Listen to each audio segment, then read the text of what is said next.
The general election is November 6th, but absentee ballots, which is how most people in our county vote, will be mailed out as soon as the 9th of October. So you may see your ballot on the 10th or 11th. Walk-in voting, which is counted as absentee, begins October 23rd and goes through November 3rd. So you do have plenty of ways to vote. I'm assuming since you're all here tonight, you're already registered. If you're not, you may do so online at elections.hawaii.gov, or you may go to walk-in voting, or you may go to voting day and you may register there. But just so you know, when you do that, they will take a little time to verify your address and where you should be voting. So better to do it online in advance if you have not yet registered. In the November election, we will vote on 2 county charter amendments, one about the county salary commission and whether they should take public input. The other county charter amendment would require any charter amendments to include financial impact, the revenues, expenditures, taxes, fiscal liabilities. You're also going to be voting on 2 state questions. One question asks, shall there be a convention to propose a revision of or amendments to the state constitution? And that is a question we are not discussing tonight, but I did moderate a forum last week, a week ago tonight, in fact, in Kona on the topic, with consultant Peter Adler describing the process, Chad Blair of Civil Beat speaking in favor, Kona attorney Lei Kihoi speaking against, and environmental consultant and planner and self-described political geek David Tarnas just talking about some of the implications for neighbor islands. And you may see that at the westhawaiiforum.org website. You may also hear an interview with Peter Adler that was my Island Issues last Sunday, lava1053.com. Just look for Island Issues if you want to hear what he has to say about that, because that's another important issue on which we're going to be voting. But what we're here to talk about tonight is the proposed amendment to the state constitution that reads, shall the legislature be authorized to establish, as provided by law, a surcharge on investment real property to be used to support public education? Those are the words you're going to see on your ballot. And we have 4 panelists this evening who will represent different viewpoints, but all have connections, interestingly, to public education. I'm going to introduce each one of them, and then each one will have an opportunity to make an opening statement, and then we have questions, and they'll answer them, and we'll hopefully come away very much enlightened. And I really do want to thank all of you for taking the time to be here, because it's really valuable for us. I'd like you to hold your applause, please, till I introduce all of them. Corey Rosenlee, in the number 2 position here, is president of the Hawaii State Teachers Association, the union representing 13,500 public school teachers across the state. He himself is a national board certified social studies teacher, and he's taught public high school for more than 20 years at Kaiser, Kailua, McKinley, Roosevelt, and Campbell High School. He says he's a longtime activist who has fought for social justice in Hawaii's public schools, including better pay for teachers, air conditioning. Can we get some here tonight, Corey? No. Smaller class sizes, ending high-stakes testing and high-stakes teacher evaluations. His wife is a philosophy professor at West Oahu, and his daughter goes to Campbell High School. Lisa Miura, next to Corey, is the real property tax administrator with the County of Hawaii. Born in Hilo, raised in Kona, resides in Waimea, works in Hilo. She's a graduate, yeah, she drives a lot. She's a graduate of Kona Waina, and her husband graduated from Waiakea. She has 3 children in public schools. Her father and mother-in-law are retired public school teachers here in Hilo, and one of her children says she would like to be a teacher one day. Her family's pretty active in the community, and her husband has been chair for both the School Community Council and Local Advisory Panel, and he's currently chair of the Parent-Teacher Association. Deborah Zeisman is executive director of Hawaii Children's Action Network, the state's only nonprofit committed solely to advocating for children. HCAN leads movements through analysis, education, advocacy, and coalition building, so all children in Hawaii are safe, healthy, and ready to learn. And I couldn't figure out where Hawaii Children's Action Network came from because I hadn't heard of them, and when I was looking, but I did find out that they used to be Good Beginnings Alliance, which really focused on early childhood programs, and that brought it all into focus for me because they've done a lot of work on our island. And then finally, we have Senator Gil Rivera. He represents the North and Windward Shores of Oahu as a state senator. He's a community volunteer and leader in the community. He's president of Keep the North Shore Country, the group that won the landmark Supreme Court case regarding Turtle Bay Resort's expansion plans. He graduated from public high school. His wife teaches 3rd grade, and their children went to Waialua High School. Senator Revere used to be in the mortgage business, no longer is, but that gives him some insight into real estate. And a note before we let the panelists talk to us. When you vote on this amendment, you are going to vote perhaps yes, I agree we should have this, perhaps no, but if you don't vote at all, if you pull a ballot and you vote for other things, but you don't vote at all, that will count as a no vote. And so my suggestion to you is make sure you're the one that decides how you want to vote. Vote yes or vote no. But if you leave it blank, it will be a no. That's just the way the state does it. So I'd like to remind everybody that the question at hand here is, shall the legislature be authorized to establish, as provided by law, a surcharge on investment real property to be used to support public education? And now, Mr. Rosenly, take up to 10 minutes, please. Oh, Aloha. First, wait. Let's all give him a round of applause. I forgot that part. I'm Corey Rosenly. I'm president of the Hawaii State Teachers Association. We represent 13,500 teachers across the state. And the teachers across the state are asking for your help and your support. We are in an educational crisis right now. Just 2 days ago, a national story came out that ranked Hawaii as the worst place in the nation for teachers. And when you're the worst place in the nation for teachers, that has a consequence. For the first time this year in our history, we have now surpassed 1,000 classrooms that do not have a qualified teacher. And what that means is classrooms are filled with emergency hires or substitutes. It's gotten so bad that we have so many substitutes now teaching in our classrooms that we have removed the requirement that you need to have a college degree in order to teach. And now we have people teaching in our classrooms that only have a high school diploma. And what this means is that you may have someone teaching calculus that does not know calculus.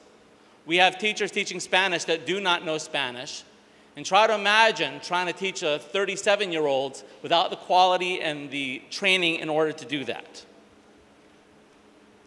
By our estimate, tomorrow, when children in Hawaii go to school, tens of thousands, or nearly 1/3 of our students, will go to school and will not have a qualified teacher. But the reality is that for some of our children, it's much worse. Last year in Nanakuli Waianae, the complex area, they had 19 openings for special education teachers, and they could only find one qualified teacher.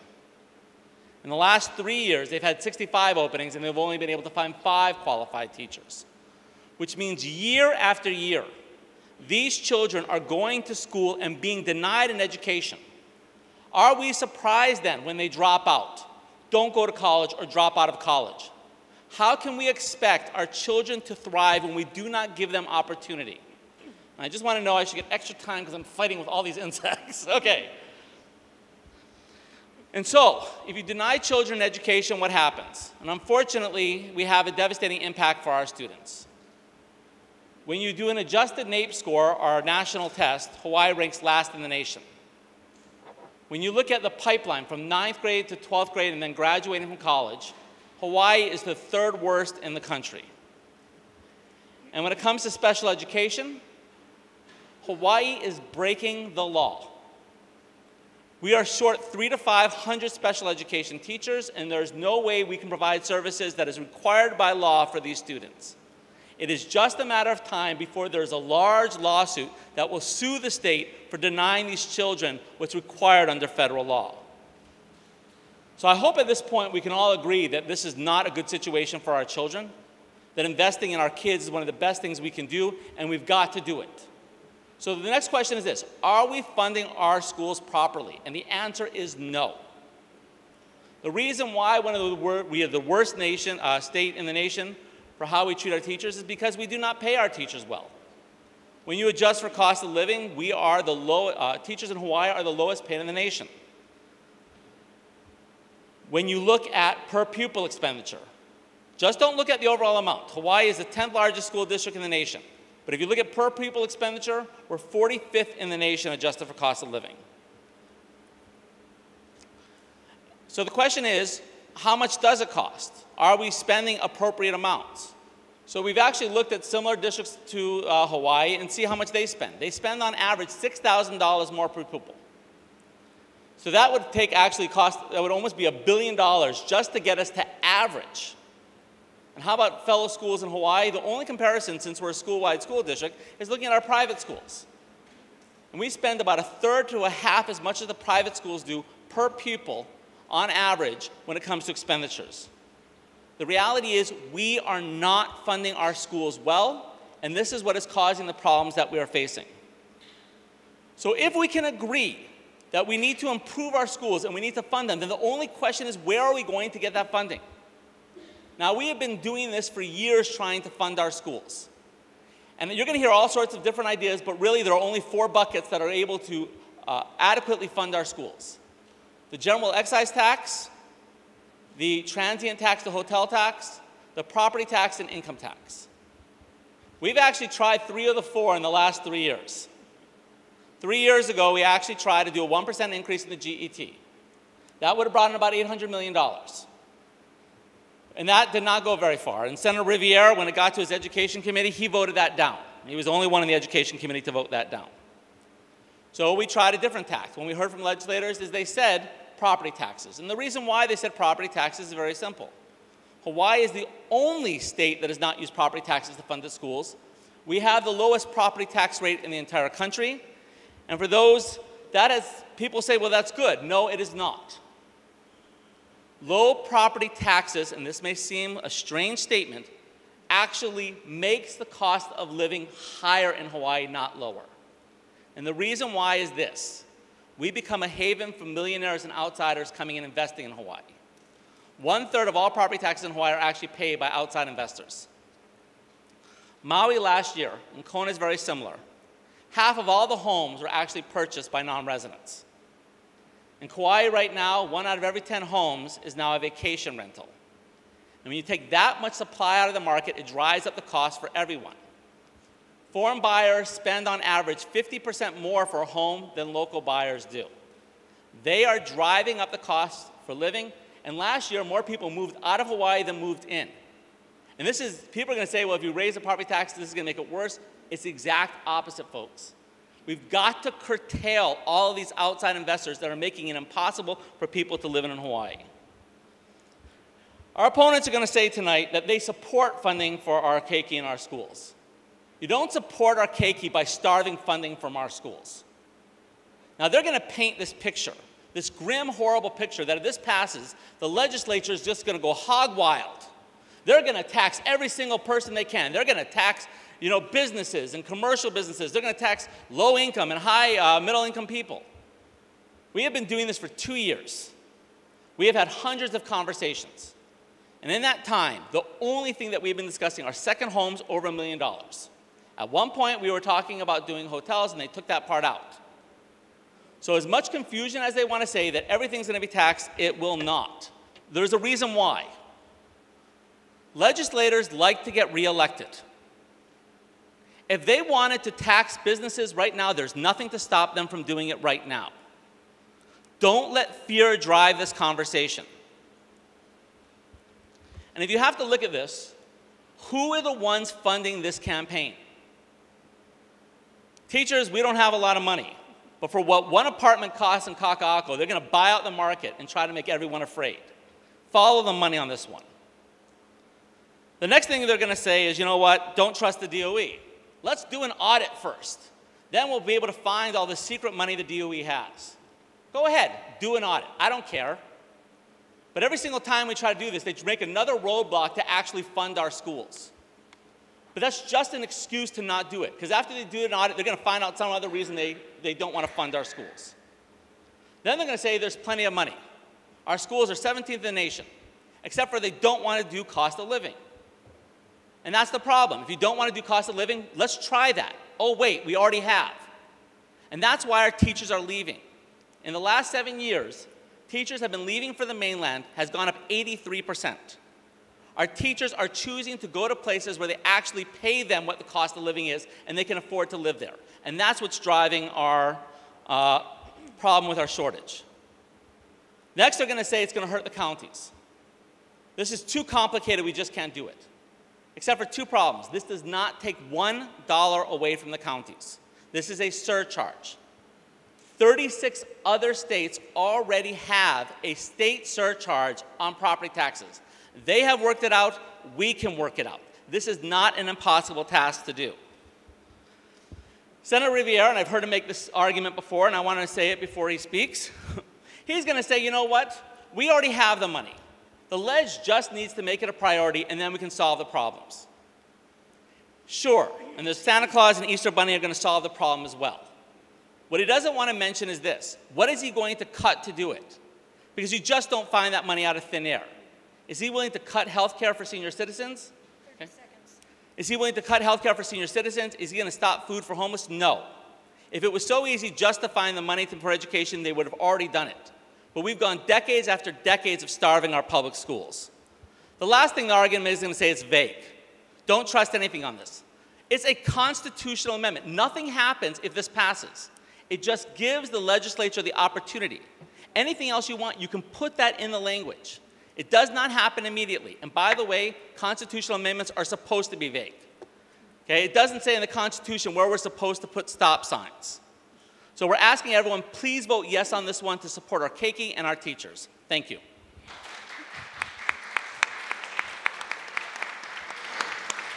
Thank you, Mr. Rosenly. Ms. Miura, representing the County of Hawaii, please make your opening comments confined to around 10 minutes. Sure, thank you. I am with your Real Property Tax Office, and I am here to just share the facts of how this bill will impact and affect your annual taxes. But to us homeowners on this island, I'm not here to tell you how to vote. That's something only you can decide. If I seem overly direct and a bit too passionate than the average government employee, it's because this is not my first time meeting on this. And I've heard over and over and over a lot of information that have come out that is not factual. The job of the Real Property Tax Office is to set the market value of every parcel on this island effective January 1st. That means that on that day, whatever you can sell your property for is what we have to set your value. Then we take into account ag values, exemptions, and everything else from there. If you're a 100% disabled veteran, we have to minus that off. And what you're left with, and this is a very important part of it, because at the end of the day, this is what the talk is about, is your taxable value. From there, the county council, and I see one county council member here, in June sets the tax rates. They take that the taxable value and multiply it by your tax rate, and that's the taxes that you end up paying. That is what we use to pay for our services for the County of Hawaii. A lot of statements are made about our hope, our intent. You can change it later. We can draft it later. I hear legislators on record as saying, yes, I voted for this, but I wasn't sure. I kind of felt funny about the drafts. I'm not here to talk about hope and intent. I'm here to talk about the facts. I'm here to talk about what the bill says right now. It's at the front. I'm not here about wish lists or Easter bunnies or rainbows and unicorns either, Corey. If a lot of what Corey is saying were to be a fact based on the current bill, I wouldn't have to be here today. I could be with my kids. I wouldn't be going to early morning forums, late night meetings, sitting in a hot room that feels like 100 degrees right now with lights on us. And contrary to what people believe, I don't like a lot of contention in government. I hate politics. I hate politics in government. Half the time I hate government in government. But when it comes to informing the voters about what you're really voting on, I have to be here because this affects the taxes. I have about 40 staff in my office. We have about 60 children altogether. They all attend public education with the exception of those that go to Kamehameha School. They know they're going to answer those phones. They get paid $30,000 a year to answer the phones and take the cracks because people want to know why their tax bills went up. They're going to want to know where the money went to. That's our job as the tax office to explain it, because the county sets the tax rate. We know where everything goes in the taxes. It's transparent. The budget is online. The draft budget is online. We have days of meetings on this island that you can come to and you can testify. If you can't come into the council room, we have 6 different video conferencing sites around the island that you can come and share your concerns. The legislature convenes on Oahu. It is ironic that I have to be up here and defend this. I have 3 people up here, 2 for it, that are not even from this island. It would have been nice to see somebody from this island, in my opinion, fighting for this bill.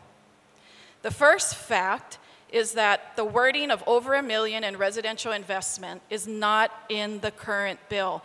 I get what Corey's saying. It would have been nice, but it's not there. It's not there because the legislator took it out between 2017 and 2018. You're going to have to ask Gil why they did it. I don't get politics. I get it that it was an election year. I get it they want the endorsements. That's a fact. That's not me making up anything on my own. They do want to get re-elected, so they are going to want the HSTA vote. Corey's right. There's 13,000 strong. My in-laws are 2 that are retired. They do not agree with this bill. The second fact, there is nothing stating the money will get to the teachers or kids or the classrooms. And I want to clarify that. There is nothing guaranteed that this will even get to the DOE. And if it gets to the DOE, there's nothing guaranteed it's going to get past the DOE, the administration, and the raises that they're already talking about giving themselves. Voters deserve to be informed about what the truth is about the effect of this bill. Yes, they're going to use kids against us. They're going to use my own kids against us. I've already talked to my kids' teachers about this. They don't understand exactly how this is going to affect us. The third fact is this does affect us all, even if we live in a $50,000 home where we get a homeowner's exemption. There is no truth at all in stating that this will not affect the counties because this is an additional surcharge. There's zero truth to that. I wish that were true. I so wish that were true. I would not be doing my job to sit here and let everybody else leave this meeting and think it's not going to bother you or affect you at all. There's 3 different ways it's going to affect you.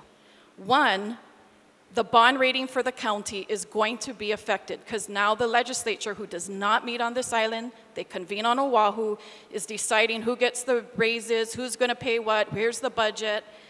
When we go in for a bond rating, we're going to get less money, or it's going to be a higher interest. So that means our bond rating goes down because it's a lot like our credit. When you have a higher credit, you pay less in interest. That directly affects homeowners. That affects us who lives here. That affects our parks, our recreation facilities that does support our schools and our keiki. It affects our recreation, our aging classes. It affects fun things, and it affects the not fun things, like our sewer system. We have one here. I know people don't believe it. We do. Our transfer stations, our police, our fire stations. And I hate to say it's not a scare tactic. It's the truth. It sucks. I don't like it either. The other thing that is going to be an issue is that taxable value I talked about.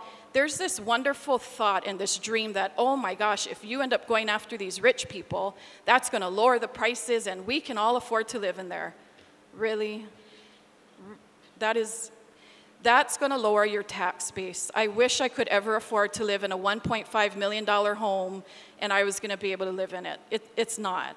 It's going to make our tax base lower. So who's going to end up picking up the slack? Because I sure can't go on and be supportive of county council increasing the tax rates when they've already increased it a ton of money to cover this out of Honolulu. The county council here took painful steps to make sure the tax rates of the homeowner and affordable rental class were not increased. A lot of the people that were considered during these meetings were our kupuna, our keiki, and everyone in between working multiple jobs to make ends meet. It's not just teachers working multiple jobs, it's everybody here.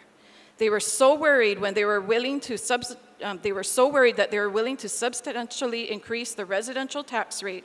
When HSTA and legislature took over this 1 million properties, I'm hoping they were just focused on Oahu because they sure weren't thinking about the neighbor islands and how cheap we are here. On this island, the residential class already pays 40 to 60 more in taxes than the homeowners class. That's not the same for Honolulu. Then there is fact 4, supplanting. This one is very bothersome because as voters, we think this is additional money that will get to the teachers and kids because that's what we hear. But there is confirmation from senators that there's no guarantee this is going to happen. If they get the money for the DOE and public education, they are already looking at lowering the state income tax. Simply put, supplant is similar to telling my teenager, I'll give you $10 allowance for the chores you do, but my mom comes over and hands her $10 to go do something fun. So my kid thinks she's got $20 to go buy a smoothie or one acai bowl, and I come along and say, you know what, Grandma gave you $10, I don't owe you $10. That's supplanting. It's not building or adding upon, it just takes in place of. The 5th and last fact I'll leave with you is we really need to think about this and think about it as a whole community. This isn't just about the Commerce Society and Japanese Chamber. I don't belong to any of them. I am here as the only person on this panel that you can call, you can come into the office, you yell at my staff, we take the beatings, we hear it. I am here to tell you the truth about how this is going to really affect everybody. I wish it was giving the teachers more money. That is not what is guaranteed in here, and I'm sorry to tell you that. My cousin already wrote to me, hey, the HSTA is ticked, there's blogs about you, be careful. And I'm like, wow, this is public education. It's surely not happening like that. Be leery of feel-good measures that don't deliver, especially in election year. I'm going to end real quick because I see her coming. 30 seconds. Oh. Okay. All right, I'm actually going to end there because I know Sherry was going to cut my line. I'm not telling you how to vote. Just understand and educate yourself. And I'm not going to charge for that public education piece. That's all free. Next, we're going to hear from Deborah Zeisman with the Hawaii Children's Action Network. No more than 10 minutes, please. I will work to be brief after following those two. So hello, thank you so much for having me. Again, my name's Deborah Zeisman. I am with Hawaii Children's Action Network, and we are a statewide movement of families and parents and grandparents and organizations who care about kids. And we advocate on behalf of kids, largely on education and health issues and social service issues, and really work to hold our lawmakers accountable for the things that we think are important so our kids can thrive. And so that's why I'm here at the table. But I'm also here at the table, it wasn't part of my intro, it was part of theirs, that I'm also a mom. I kind of help run a parent movement, but I'm a mom. I have 2 kids in elementary school, both in our public schools that are wonderful. But I also spend a lot of my time talking to parents, talking to families. I actually spent this afternoon here on a very hot Hilo day talking to some of our community advocates here and drinking some coffee with them and talking about what's happening here on your island and what's really needed. I believe firmly that kids' issues are our future community issues across the board. If we don't have healthy children, if we don't have well-educated children, then the community of our future won't thrive. We won't have the workforce we need for the future. We won't, kind of what's going to happen. And that's really why we're here behind this measure. I think anytime I am out talking to families, to parents, to grandparents, the number one issue that they talk about, really there's 2 that I think are linked. It's how do we improve our schools and how do we improve our early education. And I think those things to me are a continuum that we want to talk about strategically. How do we make that happen in our community? We know families are struggling. Childcare is expensive. We still do not have anywhere near close to universal preschool, and that our schools are not at the level that we want them to be, that we have crumbling facilities around the state. As Corey mentioned, in many places we don't have enough teachers. We advocate for things like art and music and culture and things that we know our children need and deserve and our future communities deserve. And I think the question for us then is how do we get there? What will it take? And I will be the first to say this question on the ballot is not perfect because ballot questions never are. That's the way they go. But I see it as an opportunity to take a step forward on many of the things that we've been talking about in our community for a really, really long time. And these conversations are happening around the country as well. These sorts of questions on ballots, like, do we want to invest in education? Do we want to invest in universal preschool? I think this is that opportunity. For years now, we've been talking about where will the money come from. And I meet with state lawmakers and county lawmakers on a regular basis, and they will say, okay, great, if we want preschool, what should we cut? Where are we going to find the money to make that happen? Because there's not a lot of wiggle room in budgets. There will be work to be done after we vote on this come November. After that, honestly, I think the real community discussion happens. This opens the door for that discussion. Because then the question is it commercial real estate? Is it residential real estate? At what value? We advocate largely for low-income and gap group families. That's my commitment to you here today. We really advocate for the working families, the folks working 2 and 3 jobs, the folks trying to live paycheck to paycheck and figuring out, how will I make it through the month? I think there has been not one single conversation I've been in with lawmakers talking about taxing folks' first homes, or even what I would consider moderate value investment homes. If you have a family that has say you have a home, like you actually have an investment home. The conversations have largely been around the fact that in our community, we do have a lot of outside investors who come in. I drive by them all the time. We have some very high value homes with no one living in them, and that we are leaving money on the table in our community. I see it as an opportunity. How can we find monies we have been working to find for years? Folks don't want to raise the GET. Folks don't want to raise income tax. I think folks are concerned that those things hit our families in the pocketbook, right? The GET is regressive. Our lowest income families pay GET.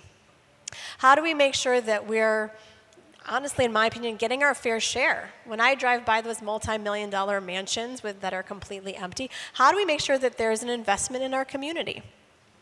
My organization has been fighting for 20 plus years for early education and universal preschool. That's been a big push for us.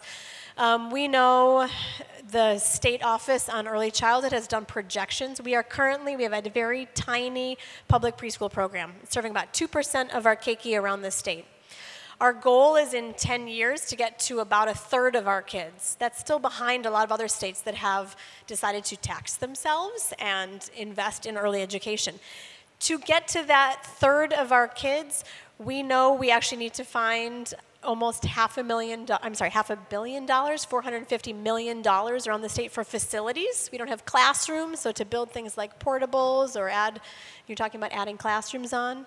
And that to run that kind of high quality public preschool program would take about $54 million a year to operate. That's on top of what we know we already have shortcomings, that we don't have enough special education teachers, that we need to invest in our schools that we have now. So when I sit up at night, and I do quite a bit, and think, well, why are we going to find the funds? How are we going to do this? I think that should be the conversation. If we need to improve our education, where is the money going to come from? We're a very unique state in that county dollars do not fund education. That because we have a centralized Department of Education, which in many ways makes it the most efficient and effective Department of Education in the nation. Folks might, complain about DOE, but in many other states, what you have is a ton of local controlled education systems. So you're paying, 35 superintendents around the state. You're paying for all those different layers of administration. So in many ways, Hawaii has the leanest and meanest DOE in the nation because it's centralized. That makes us special and unique. It also means that our education monies come out of the state coffers. Right now, we pay for education out of the GET, right? So our counties do not fund education, which is the way it happens in most other states, is that education is largely funded at the county or municipal level. Okay, I'll wrap up because I think there's a lot of questions, but in closing, I think this is an opportunity. It is the beginning of the debate, not the end, and that we are hoping that folks will vote yes on the ballot, and then we have more work to do. Then we have the work, and that's where we have checks and balances in our government. That will be the legislative debate. That potentially is a debate. If the legislature oversteps any bounds, that could happen in the court. But to me, the question is narrowly worded enough. We know it's on investment real property. That's pretty specific. Then you start talking about the level of at what level, you know, at what dollar amount, at what rate. Honestly, nothing happens once we vote on the ballot come November. It then goes back to all of the folks that we will also be electing in November to make good and wise choices. So vote wisely. Thank you very much, Deborah. Senator Gail Rivera. Thank you. Thank you all for being here tonight, and thanks for inviting me to come speak. I feel very strongly, very passionately about this issue because far too often we at the legislature think that money is just out there. All we got to do is go grab the money, right? There's more money. We'll just raise taxes. When the recession hits, everybody suffers. Small businesses have to retract. People get their hours cut. But yet in government, we say, oh, we can't have that. We need more money. So we're going to raise the taxes. And we often do that during times of recession. I was first elected to the House of Representatives representing the North Shore of Oahu in 2010. At that time, we were still in the grips of the Great Recession. And the first couple years I was on the Finance Committee, we went through the budget. We were continually cutting the budget, right? Because there just wasn't enough money. But we were cutting the budget and raising taxes. Now, what are the taxes we were raising? We were raising things like the transient accommodation tax. We're raising things like the conveyance tax. We're raising all kinds of things that were never intended to be raised to the level that they have become. So, as they say, the road to hell is paved with the best of intentions. You know, sometimes we say, and I trust that everybody speaking in favor of this has the best of intentions. And I believe that many of the members in the legislature hope and wish, and they don't expect to go taxing everything that's moving. But I can tell you from my first year in office in 2010 and 11 that we started finding additional ways to squeeze more money out of more places because we had to keep the government funded. So I say that because the bill, this constitutional question, it says, shall the legislature be authorized to basically tax investment property? Well, what is investment property? It could be interpreted later to mean just about anything. It can mean your small mom and pop stores. It could mean your residential properties. Okay, so we step back. We've heard that no, we have no intention of taxing small residential houses or small businesses. But what assurance is there that that won't come? The transient accommodation tax was created several years ago to fund various, basically the convention center and to pay for a few other things. That thing has grown into a big cash cow now where it generates hundreds of millions of dollars from the hotel industry. Now, I'm not objecting to that. I'm saying that, you know, that the tourists coming through are creating a lot of impacts, and we do need to tax that appropriately. But my point is that we keep going back to the transient accommodation tax and cranking it up, cranking it up. Guess what? You guys now on this island are paying transient accommodation tax to build the rail on our island. How fair and equitable is that? The transient accommodation tax was never designed to tax people in Hilo to build a rail system to nowhere in Honolulu. The conveyance tax was created to fund the Bureau of Conveyances, the place where we keep all of our records, our mortgage records and our titles and things. So the Bureau of Conveyances needed funding. So there was an idea that every time you sell a piece of real estate, we're going to take 1/10 of 1% of that sales price, and we're going to take that as a tax, and we're going to use that to pay for the Bureau of Conveyances. It worked great. And then people said, wait a minute. We have these natural area reserves that need funding, and we have affordable housing needs that need funding. Why don't we change things so that the conveyance tax can be used to support our natural area reserves and our affordable housing needs. Well, that's a good idea too. All right, so that passed. I believe I voted for that several years ago. That was a constitutional question. So then we put half of the conveyance tax into the natural area reserves and the affordable housing and the Bureau of Conveyances. Guess what? 2 years ago, we no longer put the money from the conveyance tax to pay for natural area reserves, and we don't put money in to pay for the affordable housing.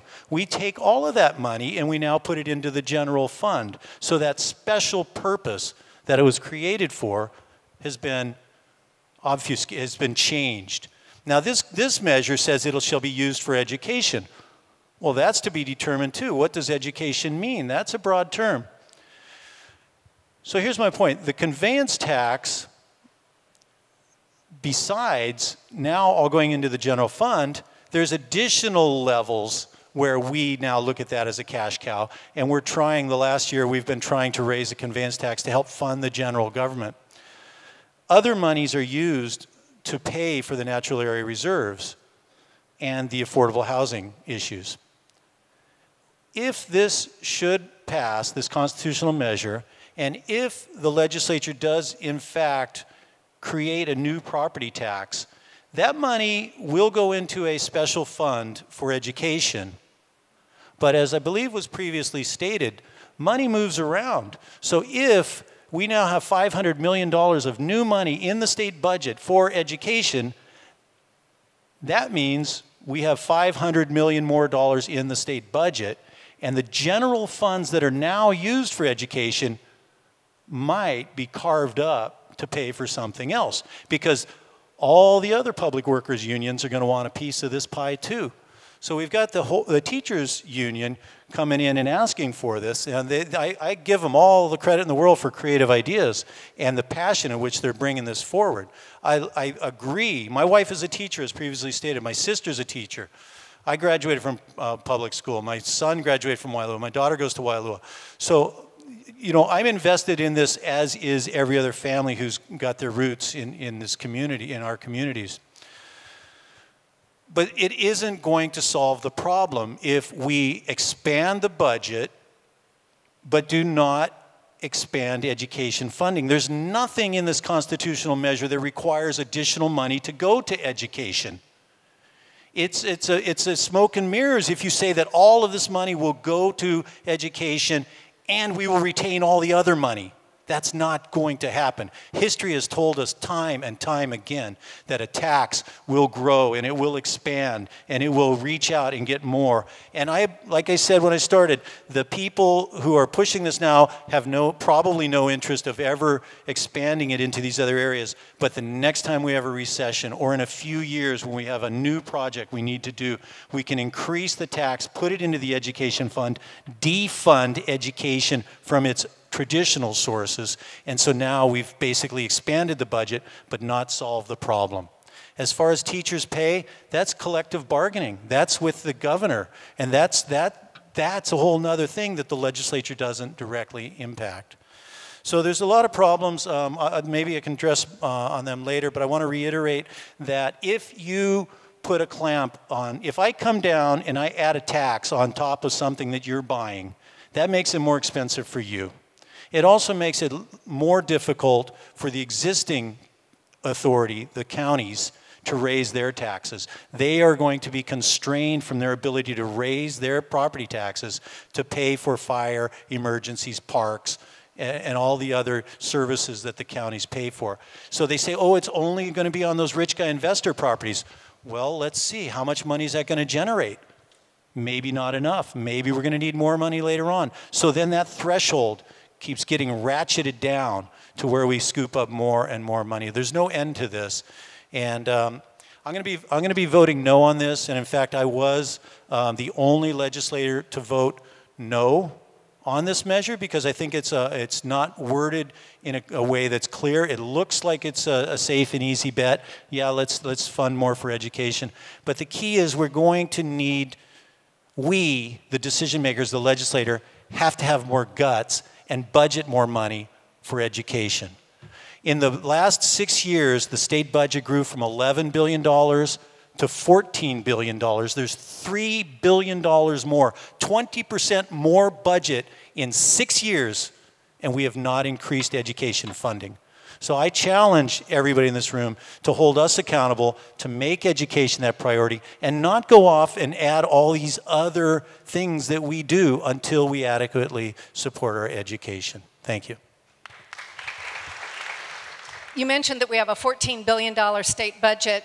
The Department of Education has $2 billion of that as a budget, and it would be really lovely to know from the Department of Education, even though this does not specifically say the money would go to the Department of Education, they clearly will, I would think, have a part in it.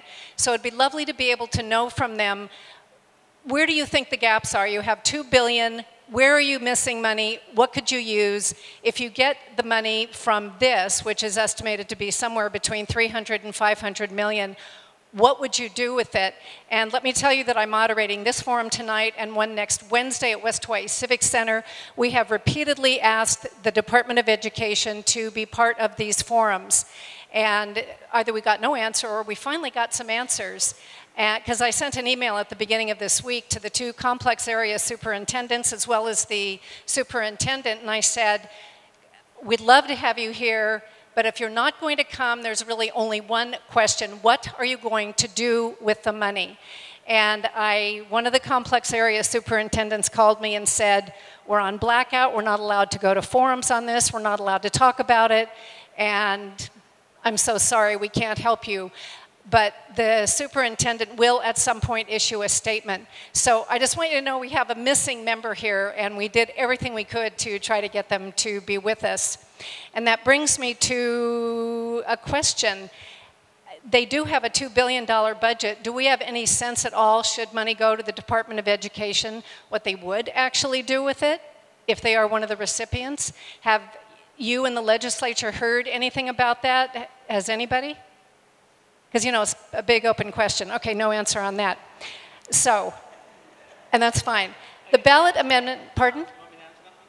Well, has the Department of Education told you what they would do with the money? If they have not, then no, and I'll just go on to the next question. Well, let me answer that. So, the Department of Education has announced there was a Board of Education meeting, and there should be a study coming out in the next couple weeks that specifically looks how does Hawaii compare with teacher salary. And one of the things that they did put out in the Board of Education meeting was how do we improve education. And there was a comprehensive looking at it wasn't just about, money is not going to solve this problem by itself. There are many things that go into this. You know, how do we recruit more teachers to come in? One of the things we've been trying to advocate for is if you want to be a special education teacher in the state, you should have free tuition, go to college. Any way we can get it. So there was a large, there was multi-page things that the department is working towards to try to see that we can fund these projects. Okay, thank you very much. Well, hopefully that will come out from the Department of Education at some point. Now, the ballot amendment says for public education, and we have a number of public education institutions in our state: University of Hawaii, the community colleges, the K-12 schools, Hawaiian language immersion schools, libraries. They're part of the Department of Education or the public education, charter schools, preschools. Do we have any sense how this money would be allocated? Would it be allocated evenly to all these groups, or we don't know until it actually gets back to the legislature? Okay, to be determined, Senator Revere says. Because that's sort of important. We're trying to vote on something and trying to have a sense as to what the end result might be.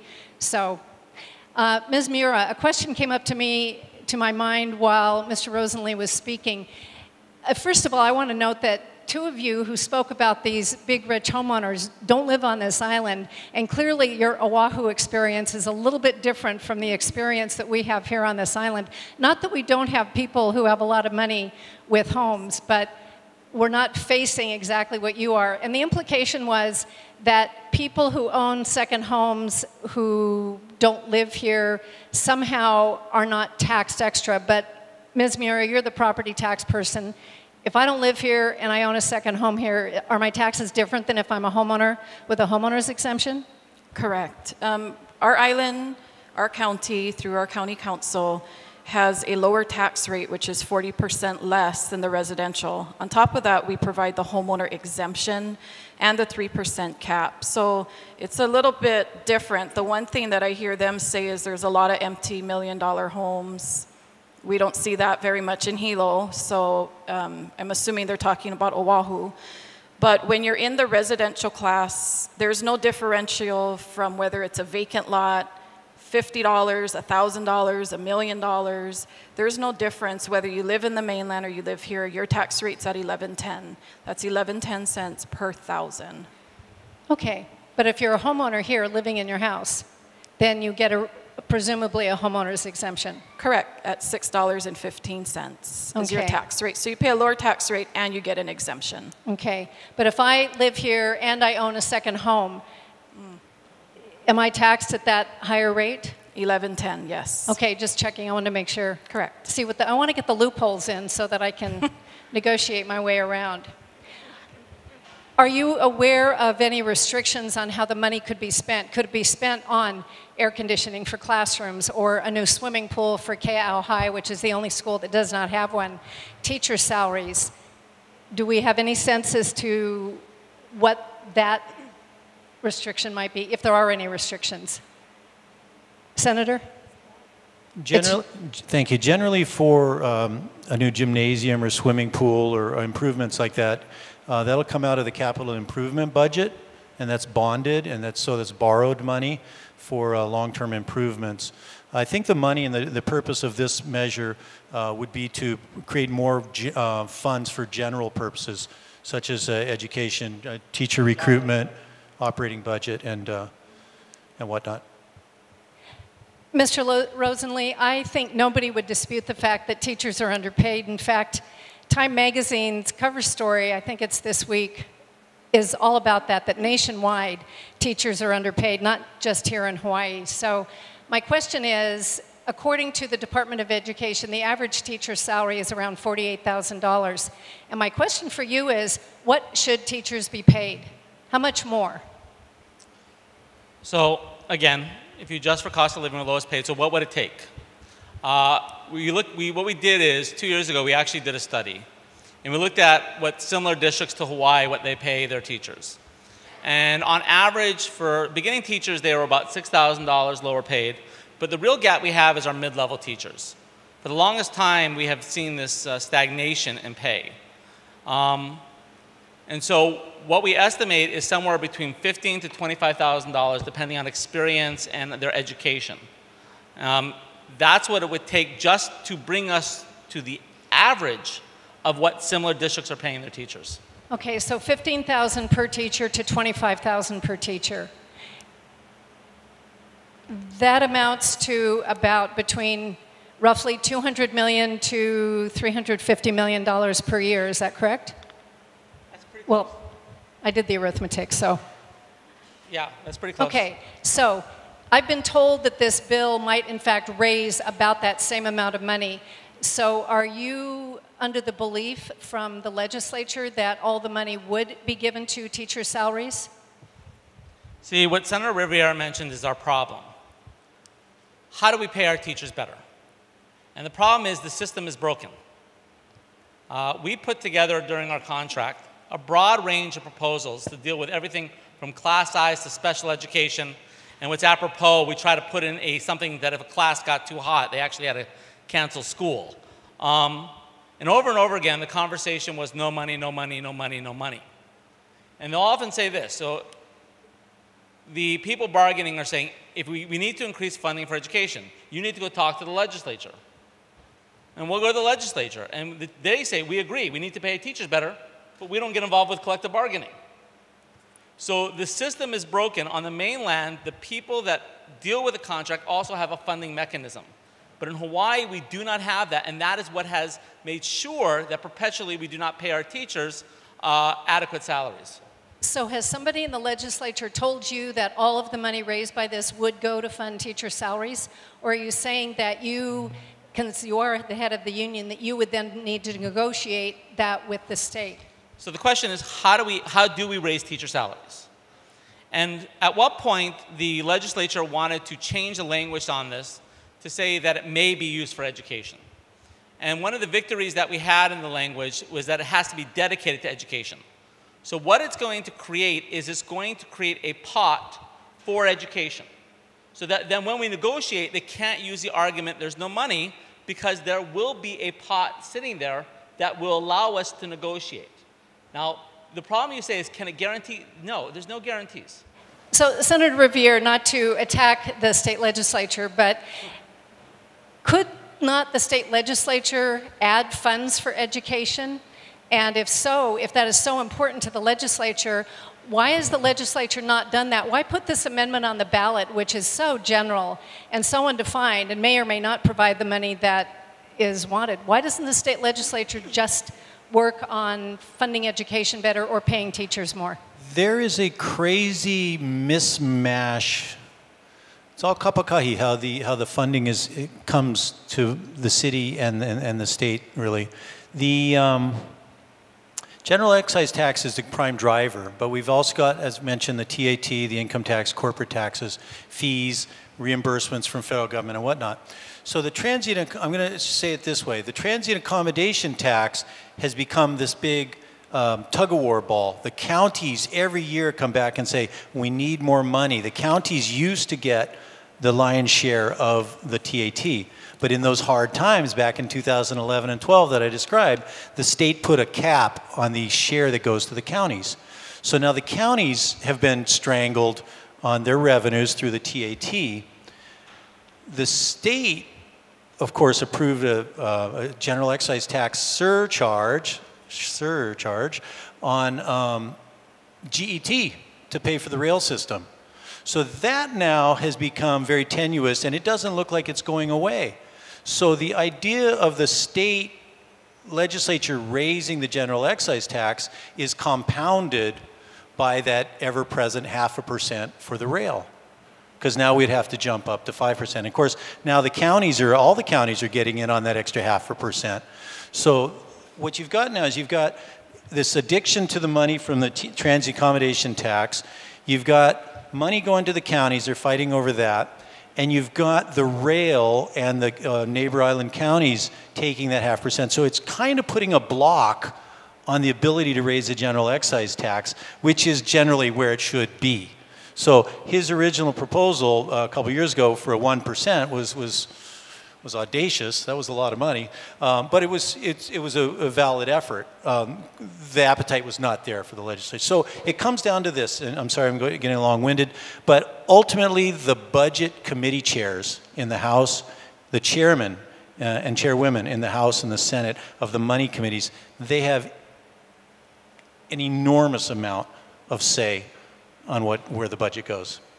Okay. You know, you've mentioned the transient accommodation tax a couple of times, and those of us here, I think everybody here almost always lives on this island, and they probably understand that when the transient accommodation tax was first instituted, the whole idea was to reimburse the counties for the additional cost that visitors cause our island, whether it is we need more park maintenance or there's more 911 calls or whatever, just normal things that go along with tourism. Tourism is great and outside investment is great. We love it, we need it, but there is a cost. And the most recent action of the state legislature, which capped our transient accommodation tax share for this county at $19.1 million in perpetuity. That was wonderful, in perpetuity, $19.1 million. I told you that I'm not picking on you personally, just making a general statement about the legislature. If the legislature had stuck with the original plan for the transient accommodation tax, according to Deanna Sacco, who is our county finance director, we'd be getting more than $40 million a year. So I have a personal challenge in believing that the state legislature will put in a tax and then say, and that's what we'll do with it forever, because I've already seen that doesn't really work. So sorry, Senator Riviere. Did you want to? On that thought, that is one of the concerns I think the counties have, is that once the state has this authority to then go take, property taxes, the state will, again, want more and more. And every time the state goes to take more, we have an arrogance at the state where we say we're the state and they're the counties. The counties are restricted then from their ability to raise money. So I think that illustrates the point. Well, there is a point, though, Ms. Mura, that I'd like to understand. You and the other counties have expressed concern that by having the state also tax real properties, an authority that it's, as of today, granted only to the counties, that somehow blocks or impedes the counties from increasing property taxes, which are the major source of funding for all the counties, particularly this one. I don't understand how the county would be restricted from continuing to raise property taxes if the state is also taxing real properties. Help us understand that. Real property, right? Not rail property. I heard rail at first. No. I don't care about the rail. No, we don't care we about the rail. already have issues from the rail. No, real property. Real property. So there's a couple of different ways that it does affect us, but the main reason is for the residential class, like I said earlier, it's already taxed at $11.10. So it is higher than all of the other counties have for the residential class. It is even higher than what City and County of Honolulu has for their highest rate for the residential class, which is in excess of $1 million at $9. So we're already there. For the state to come in or the legislature to say, and we've done the calculations, and this is why they took it out of the wording and it's not stuck to residential investment property, is because it doesn't make the 75 million or the 60 million that they're talking about without doubling the entire tax to $22. So if the state is coming in and saying, okay, County of Hawaii, you need to charge $22 per thousand on your tax rate for this residential class, how do we as a county, when we need the funds, we lost $5 million already thanks to puna growing, and we don't collect taxes on it, but that's to the lava event. How do we come back and say, okay, residential class, we need another $1 per thousand from you? We can't do it. They're already going to be tapped out. Does that answer your question? It does. Basically, you're not restricted except that from the standpoint that the county council doesn't like to tax and tax and tax, because we still have to live here and we still have to survive. Well, and they've taxed and taxed and taxed the residential class to save the homeowners. They've already done it. Mr. Rosenlee, according to the State Department of Education's website, we are 15th in the nation in per pupil spending. So it means that we're 15th from the top. We spend more per pupil than 35 other states. And that really goes to the question that I would like to get answered, preferably from the Department of Education. But, what's the problem that we are trying to solve? And if we go from 15th in per pupil spending to 10th or 9th or 3rd or 1st, will that solve our problems? If we spend, what is the one that's spending the most? I think we're, according to this, around 15, here's. Per pupil is $11,392. Hawaii State website says that we spend more than average at almost $14,000. States that spend the most are New York, Alaska, $21,000. What's our goal? What do we want to be at, and why? Just to get us average, you just mentioned New York. New York is probably the one that has the most similar cost of living to Hawaii. And again, so they're spending almost 50% more than we are per student. Okay, so again, and we didn't even look at New York. We just took the top 10. It's about $6,000 less per pupil than similar districts. And when you divest that much from our public schools, there are consequences. The biggest expense for our public schools is personnel. And if you don't adjust for cost of living, then you have shortages. And that is what we're seeing. I have a friend who taught here. She taught in Keao. She was a special education teacher. And she left this year. She moved to Texas. And she basically said, I cannot afford to live here on a teacher's salary anymore. And so we already have a shortage of special education teachers, but we lost one more. And we're not asked, look, we have teachers in this room from the Big Island. None of us went into the profession to be rich, okay?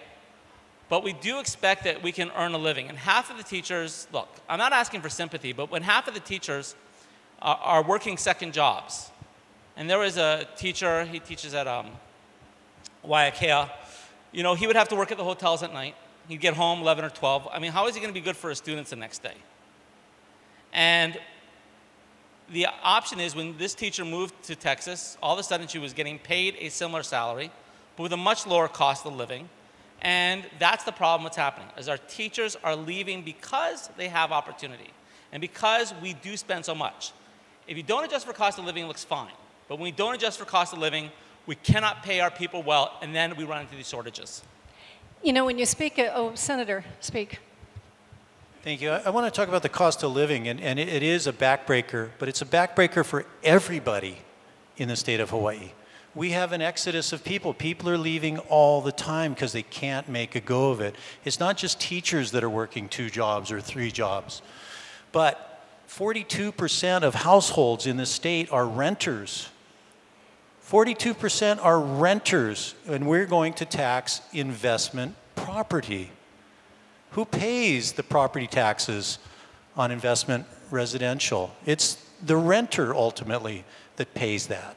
So if we've got this backbreaking cost of living, and again, it's not going to happen next year, but it'll happen, guaranteed it'll happen in a few years, they'll be taxing every residential property. That means if it's just investors, then it's just the renters. And now, can our renters afford an extra $100 a month or $200 more on top of their already astronomical cost of living? So while in this case, it would be unfortunate that, you know, the teachers are benefiting, but everybody else is suffering. And I'm not trying to divide and conquer that way, but that is a real possibility by having this. So let me just say that that is exactly the issue that was brought up by every single sponsoring organization, that the cost of living is not just an issue for teachers, it's an issue for everybody. Mr. Rosenly. So 2 things. First of all, like I said, let's not then adjust for cost of living for teacher salaries, and let's see what happens. And that's why we have 1,000 teacher shortage, and that's why we've seen in the last 7 years an 84% increase of our teachers moving to the mainland. But I want you to show this. So they're talking about the cost of living. We haven't done this property tax yet, this surcharge, so you can't blame the problem that's going on right now because of it. But I want you to think about it. When you have, in areas in Hawaii, where you have this illegal vacation rental owners that are buying up all these properties, where are the people of Hawaii going to live? When you have all these properties driving up the cost of living, on Oahu, we have seen the prices double in the last 15 years because you have so many of these outside investors that are willing to pay top dollar for these properties because they're making a profit. We've got to put a brake on these outside investors that are driving up the cost of living for everyone, because they're going to buy so much property here that it will not give a chance for the people of Hawaii to buy property. Okay, Lisa wants to say something, but I just wanted to ask a question. You actually issued a press release yesterday saying that, and you continue to say this is only going to be on second homes worth more than $1 million. That is not in the legislation, correct? There's nothing about $1 million in the legislation? Am I right about that or wrong? So we've been doing this for 2 years. Well, I'm just asking, is that in the legislation? It's not a simple question.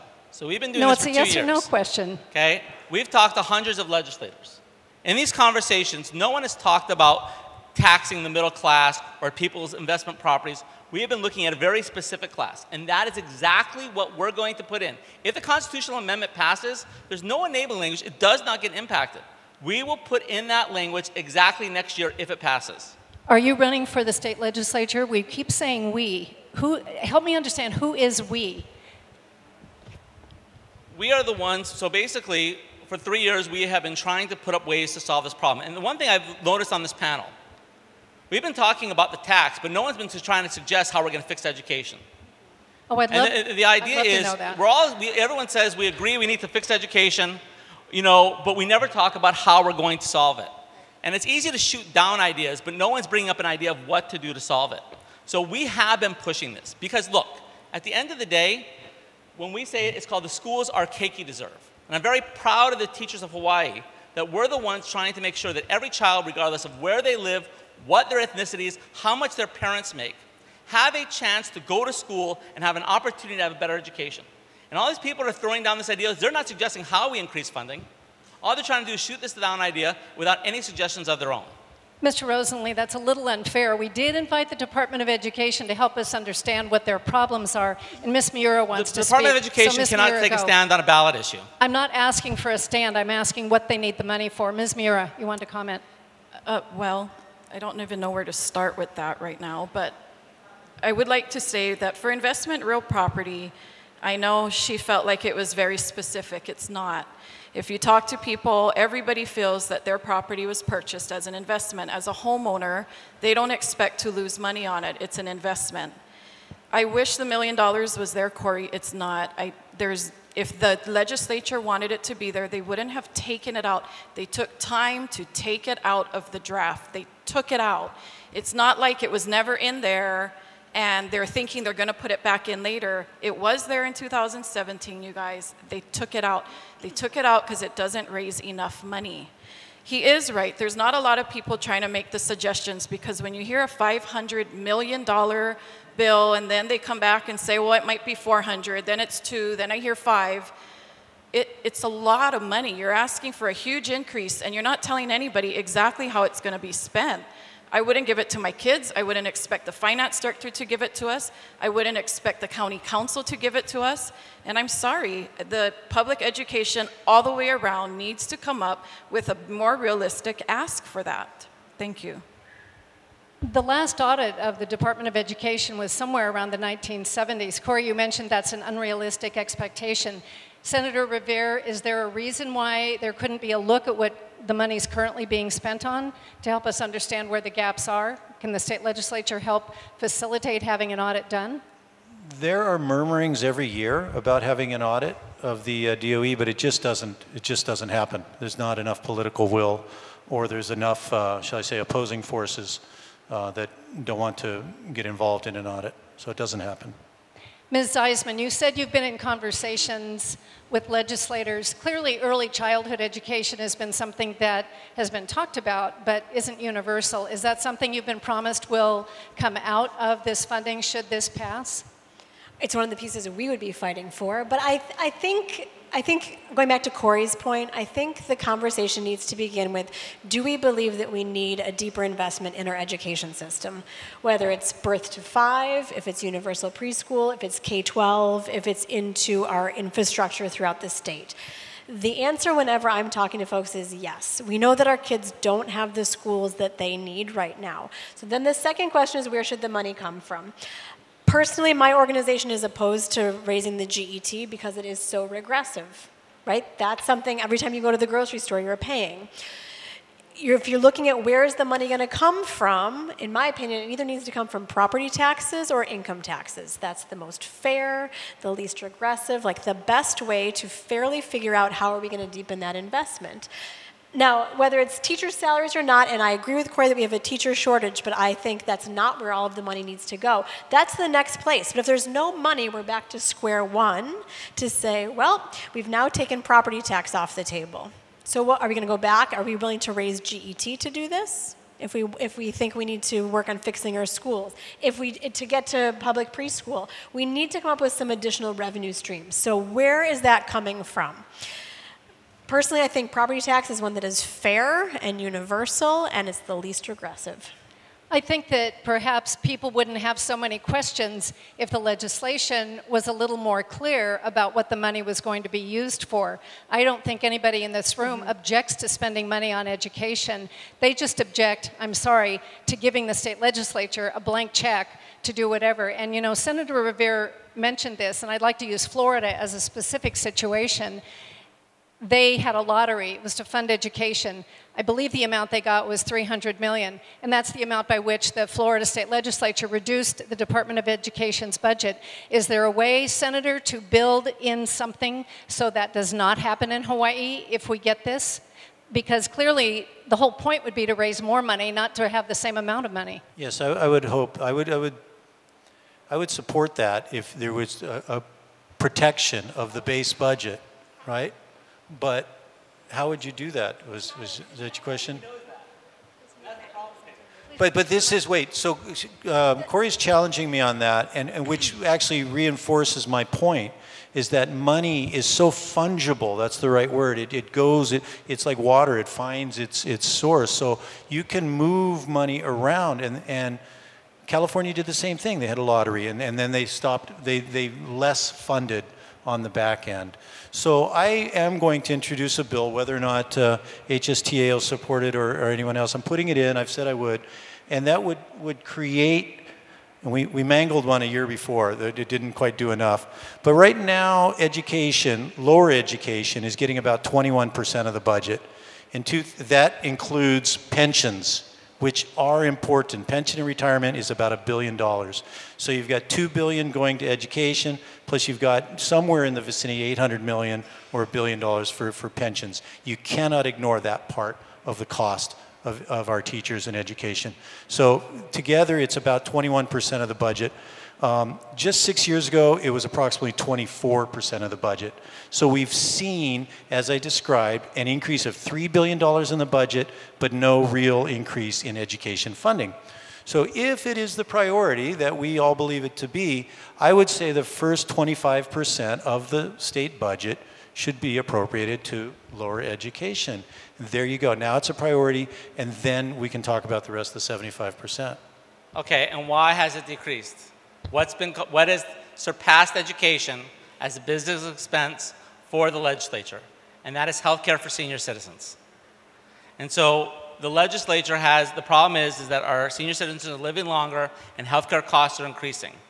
And that's why we need an additional source of revenue. And the second thing he didn't have an answer for is, I would love to make sure that they could not decrease the education budget.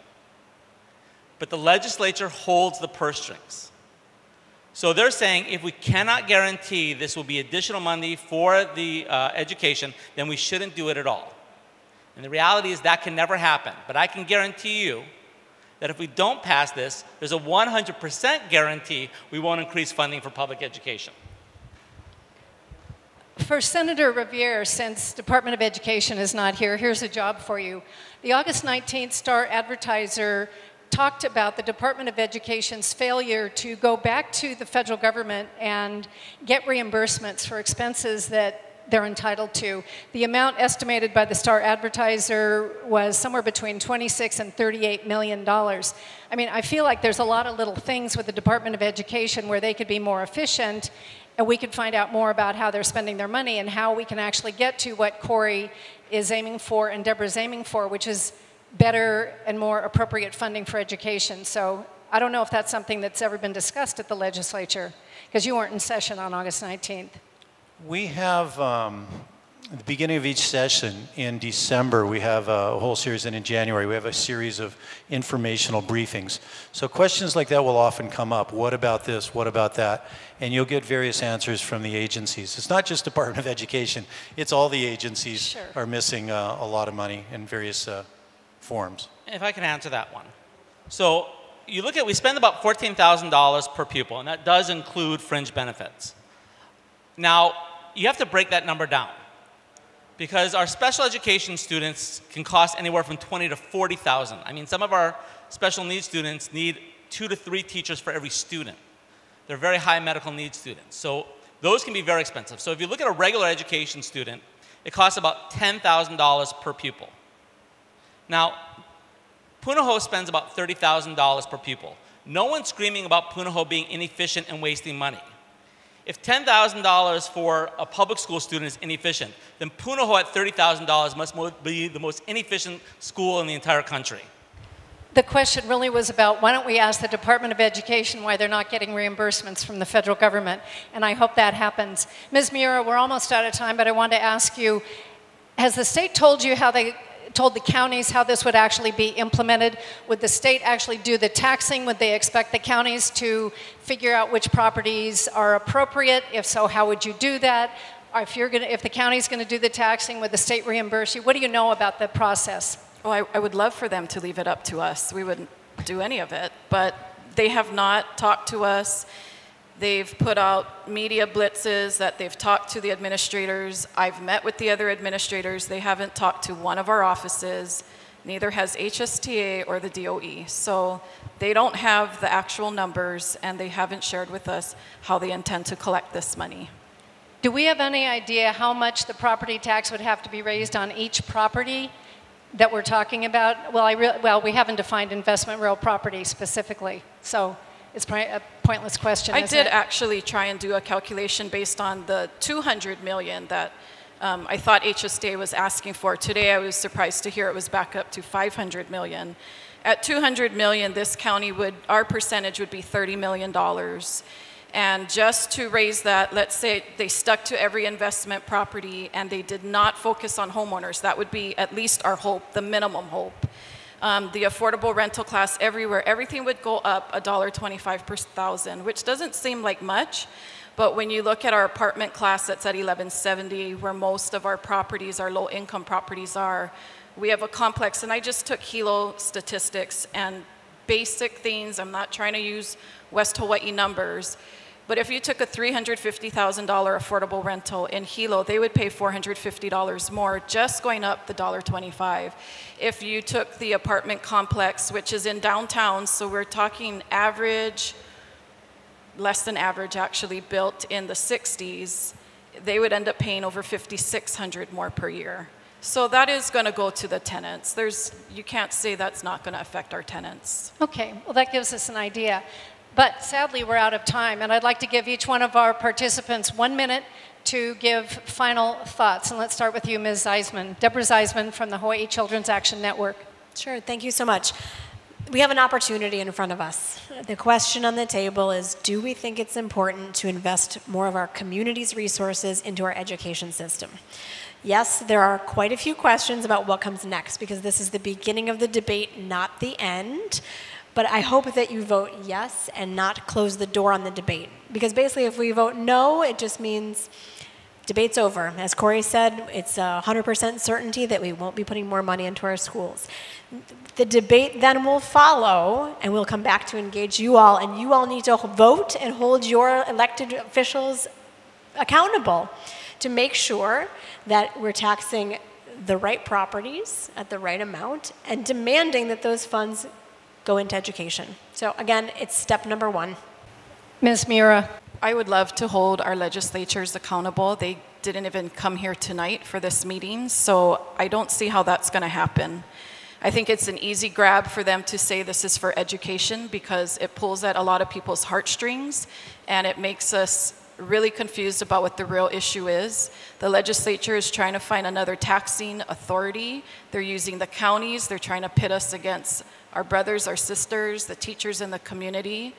And as a taxpayer and somebody who works in your real property tax office for your county of Hawaii, all I'm saying is please really think about it and educate yourself on what this does. Thank you, Ms. Mira. Mr. Rosenly. I don't want to pull at heartstrings just because that's what we're trying to do. I mean, seriously, at the end of the day, we're trying to find a way to educate our children. We've spent the whole day talking primarily about taxation without any idea with people that are knocking this down with ideas that they have.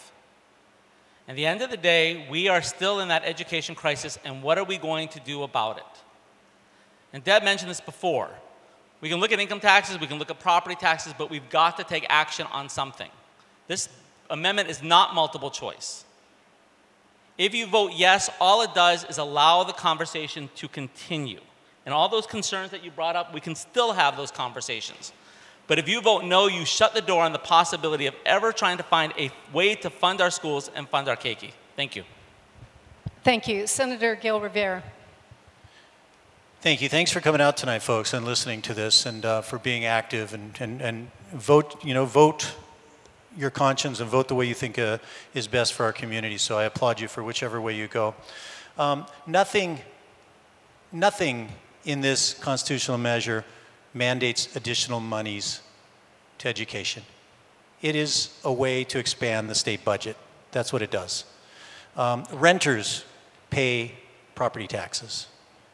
Counties will be held, they'll be incapacitated, it'll be debilitated for their property tax collections. the budget's grown, but the priority hasn't been there. It's not the lack of funds, it's the lack of priority. And this is what has to be fought at in the legislature. The legislators have to be more accountable. I've been on this platform against this measure the whole time. We're talking about holding your legislators accountable.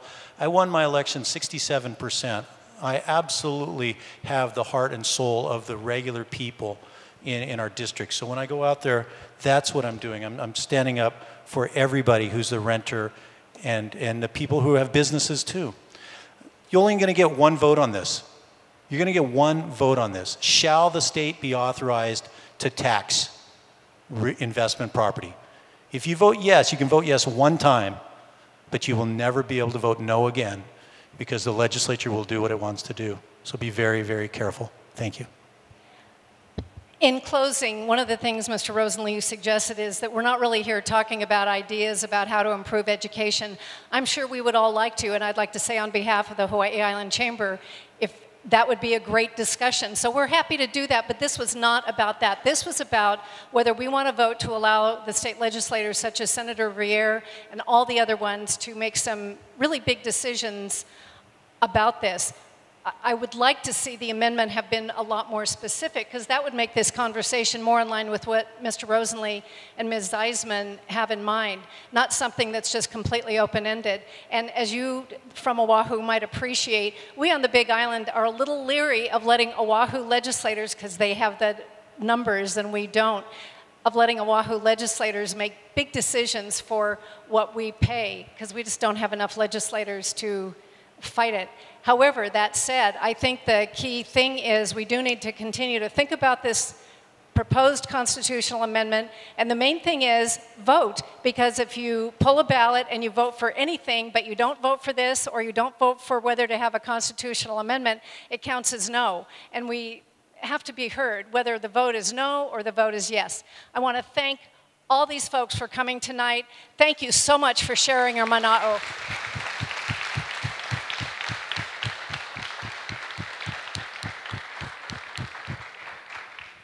And now you're released.